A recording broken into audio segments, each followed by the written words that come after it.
Les quiero contar algo que me pasó hace muchos años, un diciembre de 1994, cuando estaba trabajando fuera de mi ciudad. Mi nombre es Emilio. Esa noche me di cuenta de que existen cosas que no podemos entender, pero que sin duda están ahí, cosas muy oscuras y diabólicas. Lo que viví aquella vez me marcó para siempre, y quiero contárselos tal cual pasó. Bueno, para empezar quiero que sepan que soy una persona tranquila, un poco seria. Nunca he sido de salir a fiestas o reuniones grandes. Si puedo, prefiero quedarme en casa y descansar. En ese tiempo trabajaba viajando y me tocaba moverme de pueblo en pueblo, así que estaba acostumbrado a llegar a lugares nuevos, rentar un cuarto barato y seguir con mis asuntos. Fue en uno de estos viajes cuando mi evento traumático ocurrió.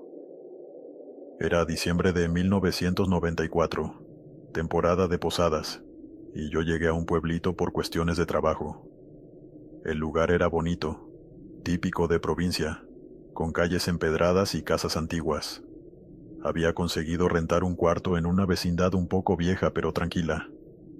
El dueño, un señor muy amable, me dijo que en el pueblo estaban organizando posadas todas las noches, y que justo ese día habría una fiesta grande en una casa a un par de cuadras.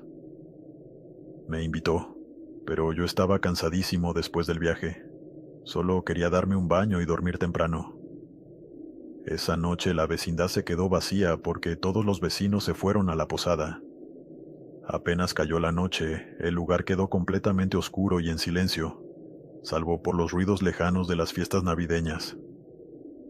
Pensé que era el ambiente perfecto para relajarme y tratar de dormir temprano. Apenas estaba metiendo el sol cuando me instalé.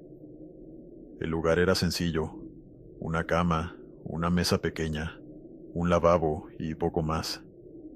Dejé mis cosas, me relajé un rato y luego decidí darme un baño rápido para quitarme el cansancio del viaje. Pero fue ahí cuando todo empezó. Escuché a lo lejos los típicos cantos de una posada. Al principio no les puse atención porque pensé que era el ruido de alguna calle cercana.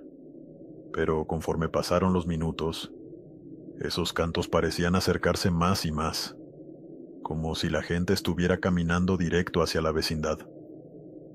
Me extrañó mucho porque, según el dueño del cuarto, la fiesta estaba a varias cuadras de ahí. Cuando salí del baño, ya con la toalla en la cintura, me di cuenta de que los cánticos estaban prácticamente dentro de la vecindad. Se oían muy claros, como si un grupo grande estuviera en el patio central. Decidí ignorarlo y ponerme la ropa, pero justo cuando iba a acostarme, noté que los cantos se acercaban más. Ya no eran la típica letanía para pedir posada, eran más lento, y lo peor es que comenzaron a sonar justo frente a mi puerta. Comenzaron a tocar la puerta como si estuvieran pidiendo posada, pero en mi cuarto. Me quedé inmóvil y no me atreví a abrir. Solo me acosté en la cama y traté de hacer el menor ruido posible, esperando que creyeran que no había nadie. No sabía qué hacer, pensé. ¿Y si es alguien del pueblo que se equivocó de lugar? Pero algo dentro de mí me decía que no era eso. El canto seguía, y los golpes a la puerta se hicieron más insistentes. Fue ahí cuando me di cuenta de que algo estaba mal. Los cánticos ya no sonaban normales. Las voces cambiaron. Se escuchaban más graves, como si fueran otras personas cantando. Las palabras eran extrañas, ininteligibles. Y lo peor fue que entre los cantos empecé a escuchar risas. Risas horribles, como de burla, mezcladas con un llanto que sonaba desgarrador. Me quedé paralizado sin saber qué hacer. Los golpes a la puerta eran cada vez más fuertes, de algo muy insistente queriendo entrar. Me senté en el rincón del cuarto, abrazando mis piernas completamente aterrorizado. Los golpes seguían. Las risas se mezclaban con los gritos. Y el canto. Ese canto que no entendía, pero que sonaba tan oscuro, como si estuviera invocando algo. Sentí que no podía respirar, que el pecho me pesaba. Fue el momento más aterrador de mi vida. Y de repente, todo se detuvo. Así sin más de un segundo a otro. No más golpes, no más risas, No más gritos. Solo quedó el zumbido de la noche, ese silencio que te deja los oídos vibrando y algún ruido lejano de las posadas. Me quedé inmóvil por unos minutos, temblando, hasta que me atreví a gatear hacia la ventana que daba al patio. Me acerqué despacio y me asomé por un pequeño espacio. Y lo que vi, nunca lo voy a olvidar. Lo que vi me dejó marcado para siempre. Al fondo del patio, en la oscuridad, había 7 figuras. Eran altas, delgadas, completamente negras, como sombras humanas pero mucho más largas. No se movían y emanaban algo como humo oscuro que flotaba a su alrededor. Me di cuenta de que esas figuras, aunque no podía distinguir ningún detalle en ellas, estaban de frente hacia mí, observándome directamente. Sentí una mirada tan pesada como nunca antes en mi vida, algo que me atravesaba completamente. El miedo me invadió de una manera tan profunda que sentí un peso enorme en el pecho, casi como si no pudiera respirar. Fue tan abrumador que, sin darme cuenta, terminé desmayándome. Desperté al día siguiente con más golpes en la puerta, pero esta vez era el dueño. Me gritaba que si estaba bien, pues estaba preocupado porque no había salido en todo el día. Le abrí la puerta todavía aturdido, sin saber bien qué había sucedido, y con algo de duda le conté lo que me había pasado. Él me escuchó, pero al final no pareció tomarme muy en serio. Me dijo que seguramente fue una pesadilla o el cansancio del viaje, pero no era eso. Yo sé lo que vi. Mientras hablábamos, una vecina escuchó la conversación. Era una señora llamada Marta, muy religiosa, de esas personas que siempre están rezando. Me pidió que le contara lo que había pasado, y aunque dudé, le describí todo. Los cantos, los golpes, las figuras. Estaba sentado en la pequeña mesa de mi cuarto, con las manos temblorosas agarrando una taza de café que ni siquiera había calentado. A pesar de estar rodeado por esas paredes tan simples, sentía que el aire seguía cargado de algo que no entendía. Doña Marta, le juro que no era mi imaginación. Eran 7 figuras negras. No tenían rostro, pero podía sentir cómo me miraban directamente. No hablaban, pero escuché algo como un susurro, un zumbido que llenaba todo el cuarto. Y el frío. Era como si el mismo infierno hubiera entrado conmigo. Nunca en mi vida sentí un miedo así. Doña Marta, una mujer piadosa y de fe inquebrantable, se persignó al escuchar mis palabras. Sus manos comenzaron a temblar ligeramente, pero su voz salió firme y cargada de preocupación. Escúcheme bien, Emilio. Lo que me está contando no es cualquier cosa. Esto es algo grave, muy grave. Hizo una pausa como si estuviera reuniendo fuerzas para lo que iba a decir. 7 figuras, no es un número cualquiera. En la Biblia el número 7 representa la plenitud, lo completo. Pero también, Emilio, cuando se trata de lo maligno, significa la totalidad del mal. ¿Se acuerda de lo que le pasó a María Magdalena? La atormentaban 7 demonios, Emilio. 7. Esas figuras que usted vio podrían ser una señal, una advertencia de que algo muy oscuro lo ronda. Las palabras de Marta me golpearon como si alguien me hubiera vaciado agua fría encima. El silencio se hizo pesado, como si el cuarto se hubiera cerrado aún más. Con un nudo en la garganta le pregunté: ¿Una señal, dice usted? ¿Y qué quieren de mí? Ella me miró con una mezcla de compasión y algo que parecía miedo, algo que no esperaba ver en una mujer como ella. Eso, Emilio, solo Dios lo sabe, pero no podemos ignorarlo. Si eran demonios, significa que están buscando algo. Ellos no aparecen porque sí. Pueden estar tratando de entrar en su vida, de tomar control. A veces estas cosas llegan donde hay algo de lo que puedan alimentarse. Pecados sin confesar, rencores, malas influencias, o incluso cuando alguien está demasiado débil, sin protección espiritual. Se inclinó un poco hacia mí con sus ojos brillando, llenos de convicción. Escúcheme bien. Esto no fue una simple pesadilla. Usted tiene que protegerse. Esas figuras oscuras no vienen solas. Muchas veces son enviados por algo más grande.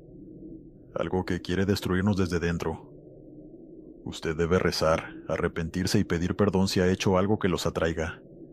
Y pedir ayuda divina. Le recomendaría buscar al sacerdote mañana mismo y bendecirse. Tragué saliva con dificultad y sentí cómo me temblaba la voz cuando le pregunté: ¿cree que yo hice algo para que aparecieran? Ella negó con la cabeza, pero su expresión seguía cargada de seriedad.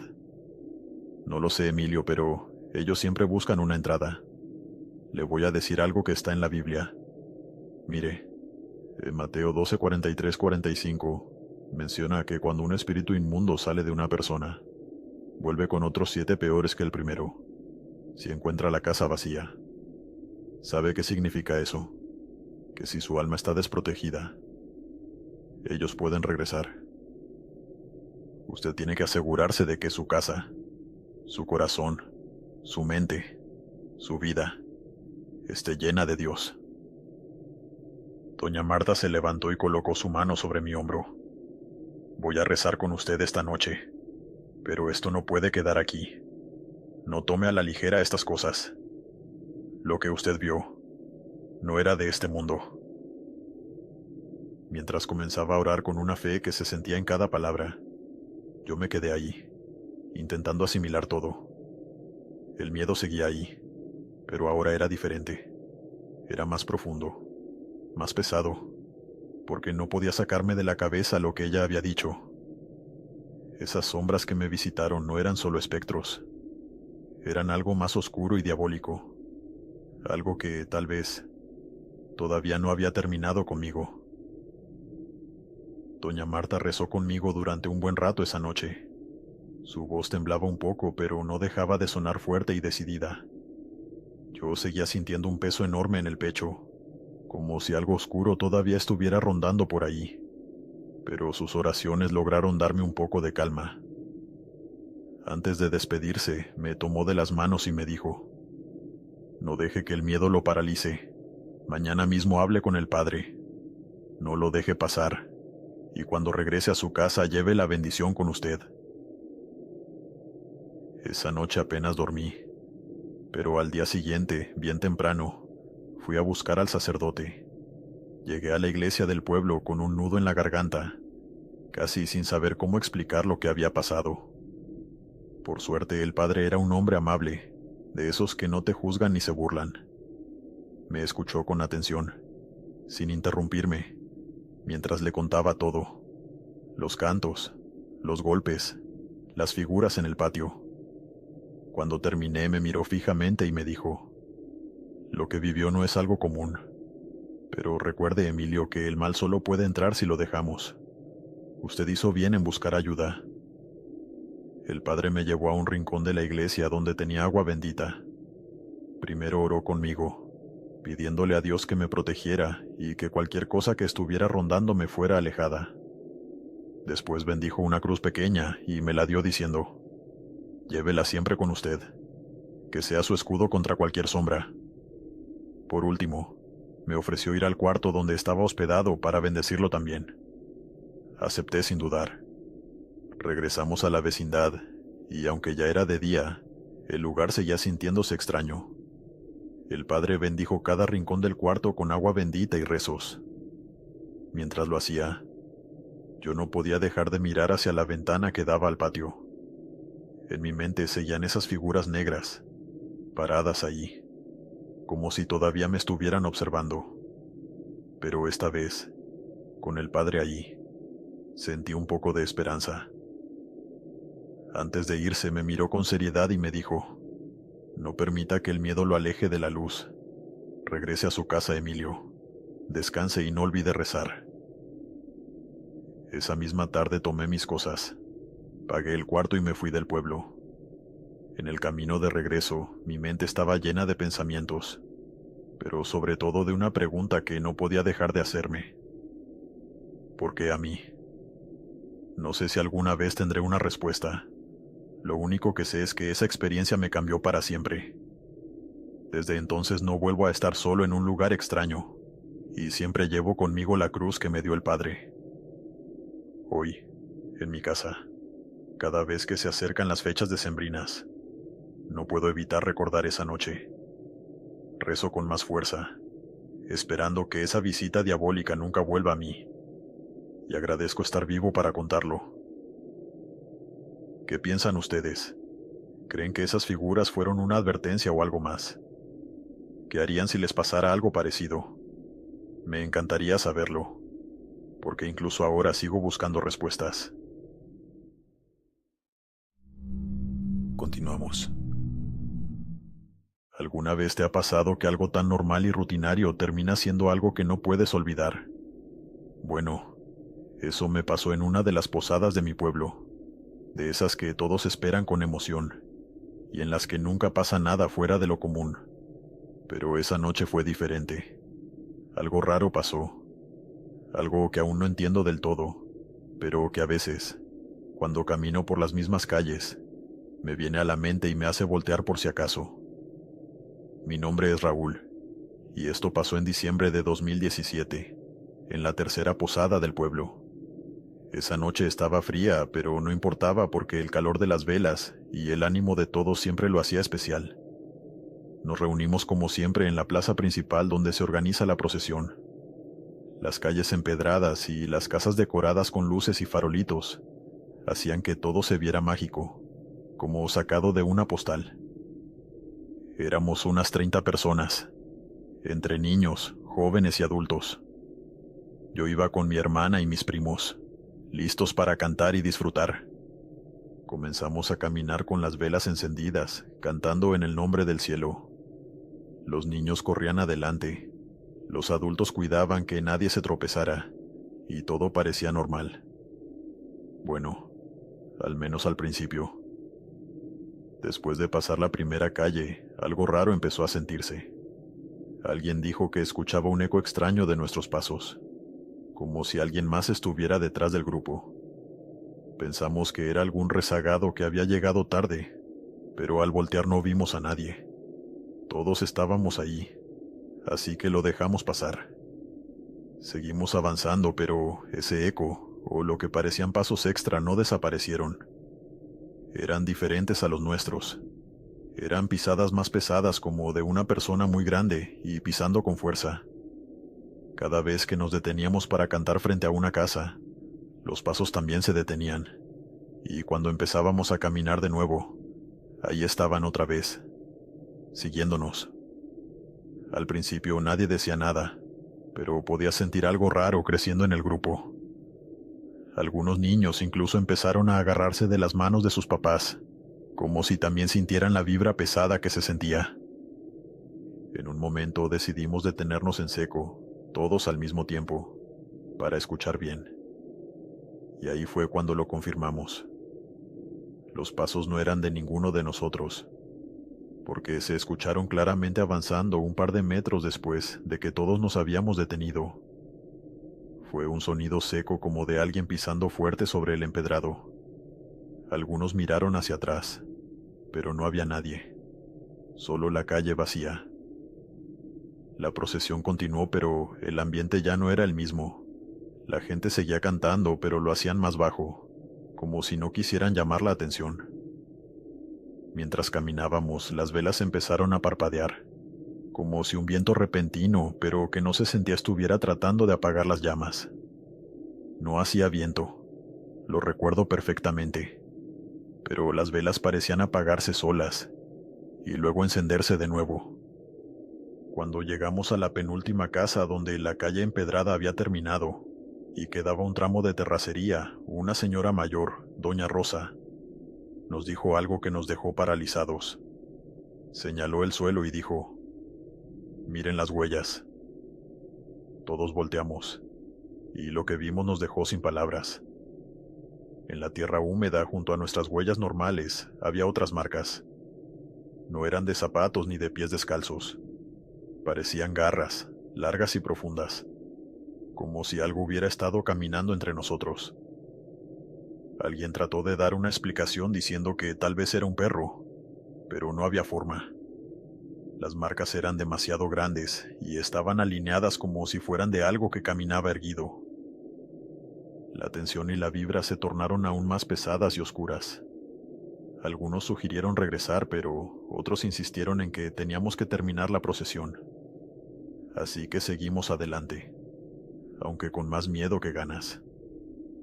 Las huellas con garras nos seguían acompañando, y cada vez se hacían más claras, pero esta vez parecían sonar más fuerte y salvaje, como si algo no le hubiera gustado que nos diéramos cuenta. Finalmente llegamos a la última casa, donde siempre terminamos la procesión, con los rezos finales antes de ir a la iglesia. Pero al llegar nadie quería entrar. Las huellas no solo estaban en el camino, ahora también se veían en el patio de la casa, y seguían avanzando hacia la puerta principal. Decidimos rezar afuera, con las velas encendidas, esperando que eso nos diera algo de seguridad. Mientras rezábamos, alguien notó que las marcas continuaban más adelante, hacia la iglesia del pueblo. El padre que estaba con nosotros nos pidió que nos calmáramos y que lo acompañáramos a la iglesia para bendecirla, por si acaso. Aunque no queríamos, todos fuimos juntos. Al llegar, las huellas terminaban justo en la puerta de la iglesia, como si algo hubiera estado esperando allí. El padre abrió las puertas con cuidado, pero adentro todo parecía normal. Aún así, decidió bendecir el lugar y rezar con nosotros una última vez. Esa noche, nadie habló mucho sobre lo que pasó, pero todos lo recordamos. Al día siguiente, la gente del pueblo empezó a contar que durante la madrugada habían escuchado pasos afuera de sus casas, como si algo estuviera caminando por las calles. Después de todo lo que vimos y escuchamos esa noche, no hay muchas explicaciones posibles.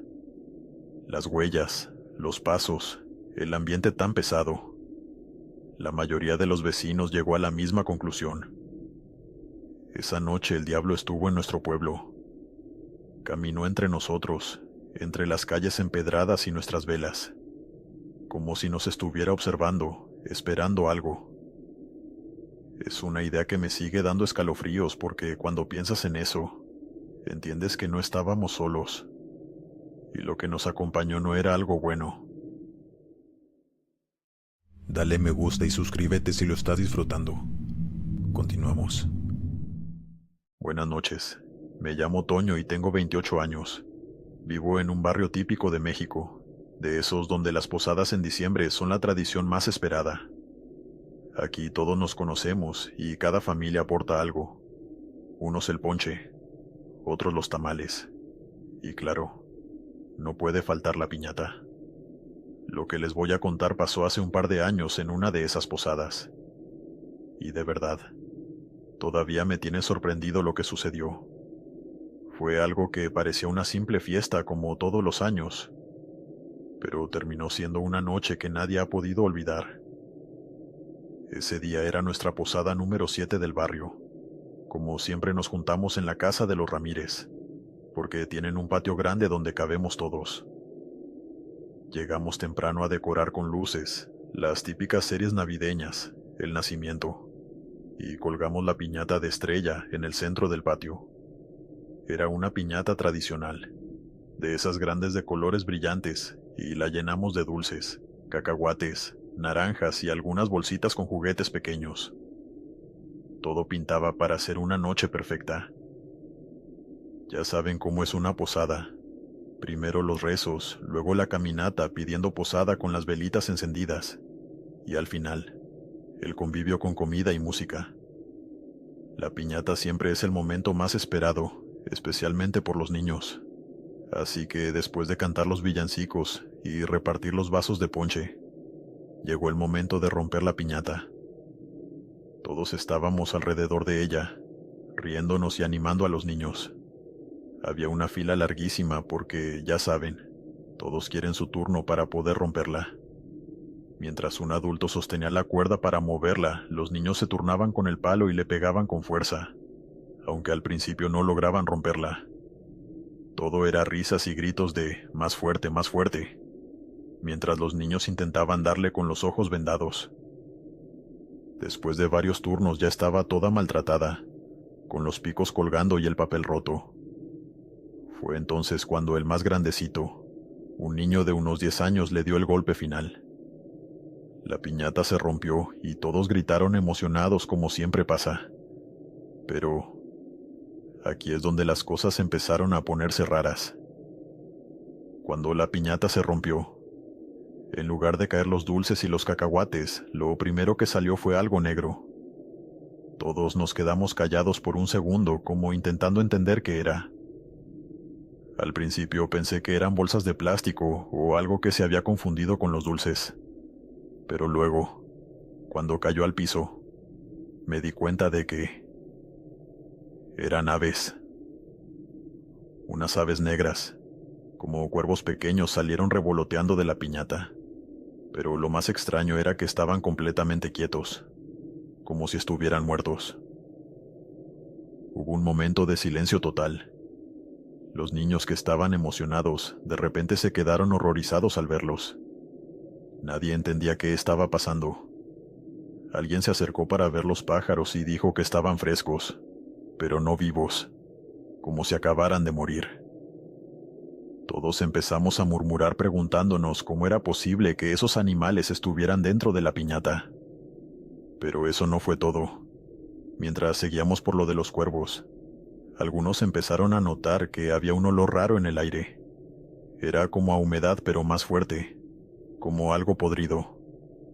Mi tía Lupe, que siempre ha sido muy supersticiosa, empezó a persignarse y dijo: «Esto no es normal.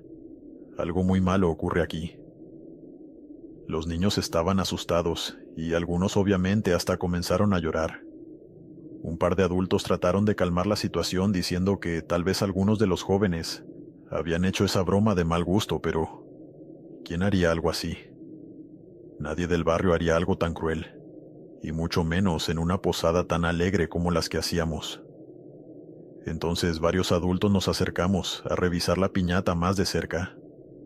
Mi primo Jorge, que siempre ha sido el más valiente, tomó un palo y volteó los restos. Dentro había algo más que nos dejó helados y con más preguntas de las que teníamos.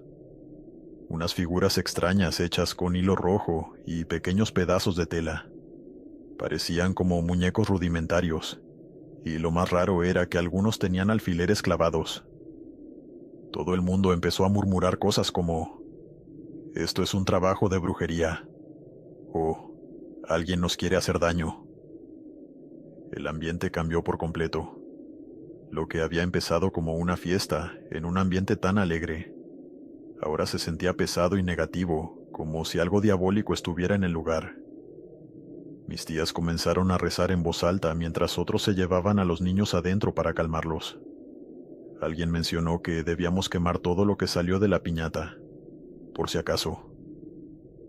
Esa noche prendimos una fogata improvisada en el patio y echamos los pájaros, los muñecos de hilo y los restos de la piñata. Mientras ardían, el olor a podrido se hizo más intenso, como si algo estuviera resistiéndose a desaparecer. Mis tías seguían rezando y algunos vecinos simplemente se fueron a sus casas, asustados. Lo que más me inquieta es que después de esa noche, varias personas del barrio empezaron a decir que les pasaron cosas raras. Mi prima Leti, por ejemplo, dijo que soñaba con una figura oscura parada en su cuarto, y otros decían que escuchaban ruidos extraños en sus casas, como pasos o golpes en las ventanas. La tía Lupe insistió en que todo tenía que ver con lo que salió de la piñata y que alguien había querido hacernos daño.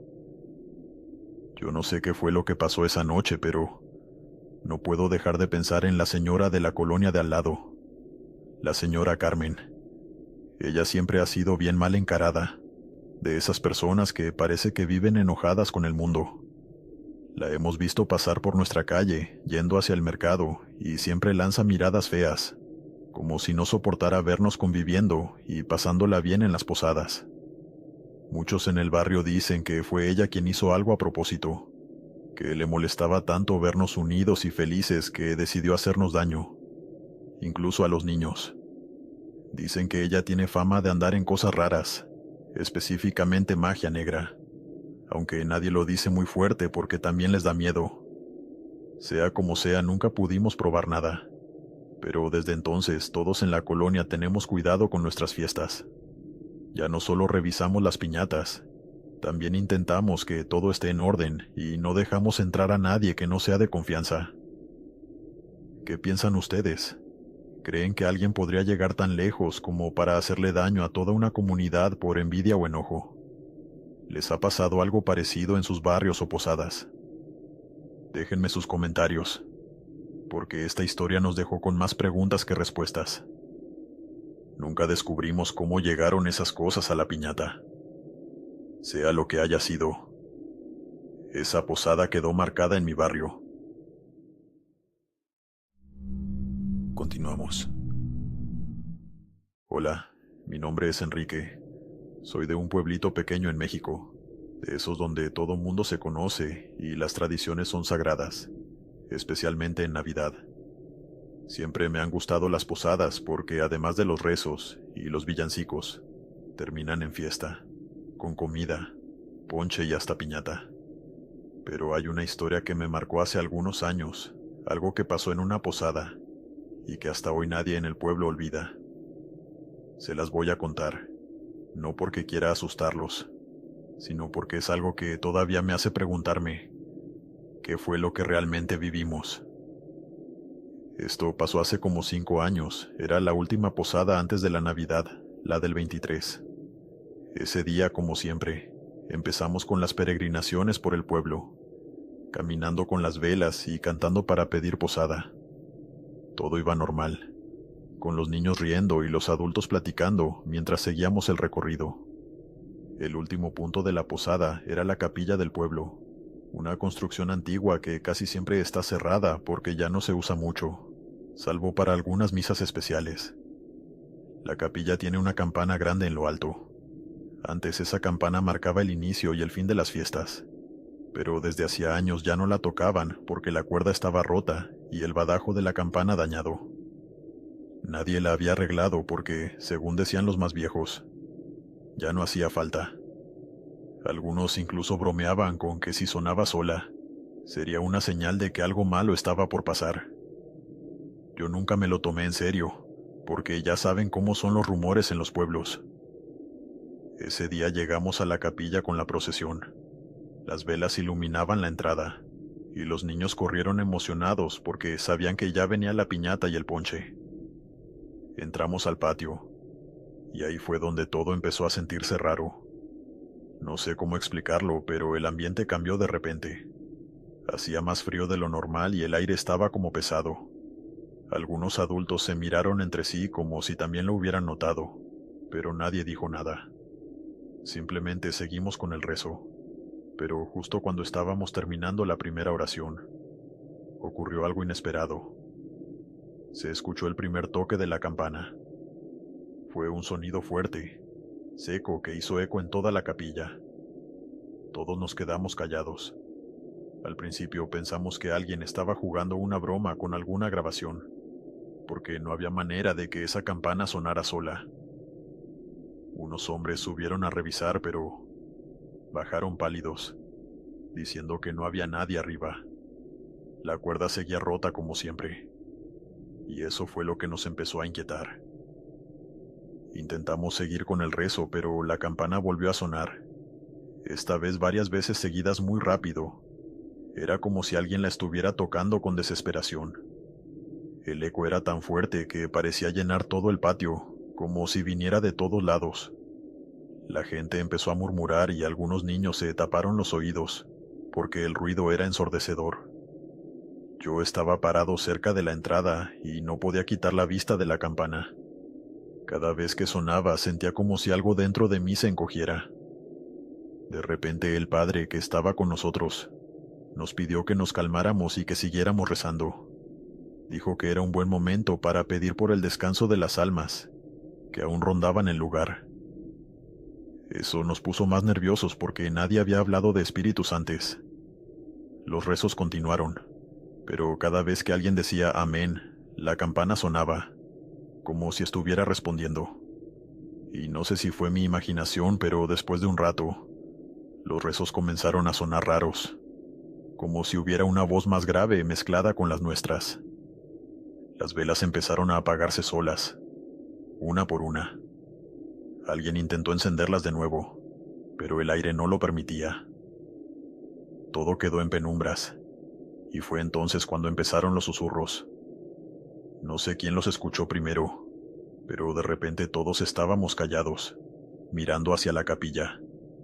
Se oía como si alguien hablara desde adentro, una voz baja y arrastrada, pero nadie entendía lo que decía. La gente empezó a salir del patio poco a poco, sin decir nada. Fue entonces cuando la campana dio un último toque, más fuerte que todos los anteriores, y se detuvo.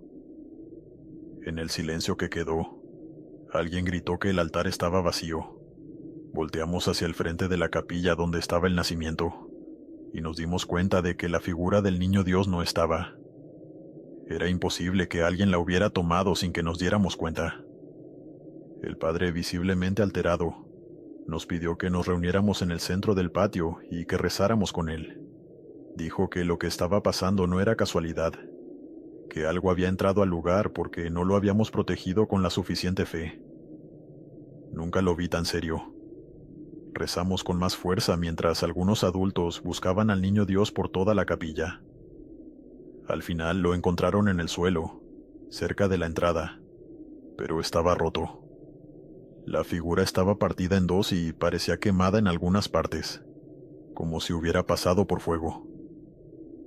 Tratando de averiguar lo que ocurría, un par de hombres decidieron subir para revisar qué estaba pasando. Y lo que vieron todavía me pone los pelos de punta. Cuando bajaron venían pálidos, como si hubieran visto algo que no podían explicar. Apenas podían hablar, pero uno de ellos logró decirnos: «Hay alguien allá arriba, una figura, encorvada como tirando de algo invisible». Al principio todos pensamos que quizá era una persona, alguien jugando una broma pesada o algo así. Pero entonces el hombre añadió con la voz temblorosa: «Sus manos estaban sangrando», y sollozaba mientras lo hacía. Después de eso, el padre no pudo hacer algo más que bendecir la capilla y mandarnos a todos a nuestras casas. Pero una sensación muy extraña se quedó en el aire con todos en el pueblo. Hasta el día de hoy sigo sin saber qué pasó esa noche. ¿Fue algo paranormal? ¿Un mensaje? Lo único que tengo claro es que esa campana no sonó por casualidad. Desde ese año las posadas en el pueblo cambiaron. Ahora, nadie deja de mirar hacia la campana, esperando que no vuelva a sonar sola,